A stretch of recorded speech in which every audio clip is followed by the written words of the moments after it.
What do you think you accomplished in those missions?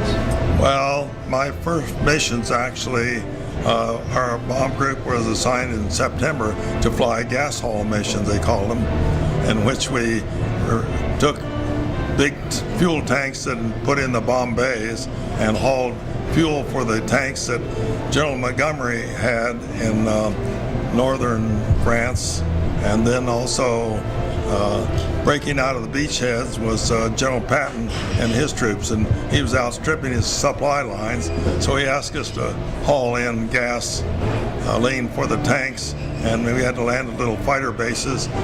Those were low altitude missions. Most of our bombing missions were at around 25,000 feet and up to 30,000 feet. What's it like for you to gather together with your fellow war vets on occasions like this? Oh, on occasion like this, it's meant all the world, because it reminded me of the people that we left behind that were good friends of mine also, that we lost along the way, yes. They were the real heroes. Fellows who got shot down? Those that got shot down, our Air Force base, the B-24 base that I was at, was called Attlebridge. It was one of 14 air bases that put in B-24 airplanes for bombing missions.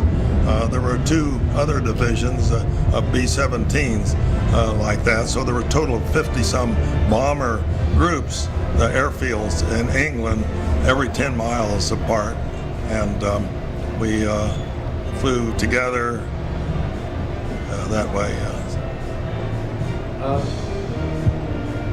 What lesson would you like the current generation to remember about your war effort? Well, I think probably the thing I remember was that everybody pulled together as a team. Of course, the people that I flew with were very select people.